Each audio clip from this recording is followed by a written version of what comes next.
Umeme sasa hivi si anasa. Umeme ni kitu muhimu sana kwa ajili ya maendeleo, na hasa huko kwenye vitongoji. Wananchi, viwanda vidogo vidogo tuelekeze huko kwenye vitongoji, kwenye vijiji, angalau tuongeze thamani ya mazao wananchi wanaozalisha.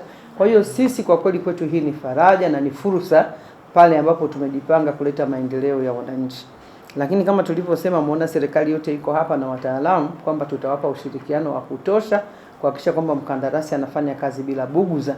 Na kwa maana ya halisi ya huko kwenye vitongoji mnakokwenda, yani mimi hawa wananchi 13,000 naona ni kama mtamaliza asubuhi, kwa sababu wameshaonja raha ya umeme kupitia vijiji, na kila mkutano unaoenda wanasema kwetu sisi ni lini.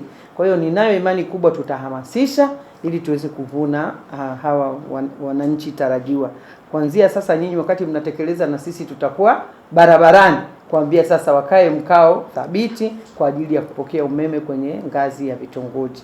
Kwa hapa Singida tumekuja kumtambulisha mkandarasi anayetekeleza mradi huu wa HEP2B katika mkoa wa Singida, ambaye anaitwa China Railway Group 4 Engineering Company Limited, ambayo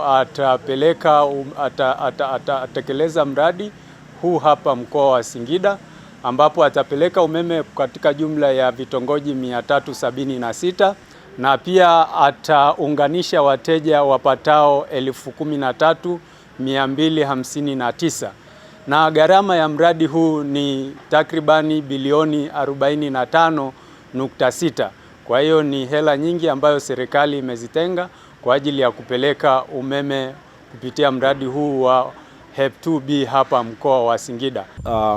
Kwa maelekezo hayo, sisi kama wakandarasi tumejipanga vizuri kuweza kukamilisha mradi huu kwa wakati. Mradi ni wa miaka mitatu, lakini kwa jinsi ambavyo sisi tumejipanga tunategemea kukamilisha mradi huu ikiwezekana chini ya miaka miwili. Na vitongoji vyote ambavyo vimekusudiwa kupata umeme basi vitapata kwa wakati kabisa na kwa ufanisi ambao unatakiwa.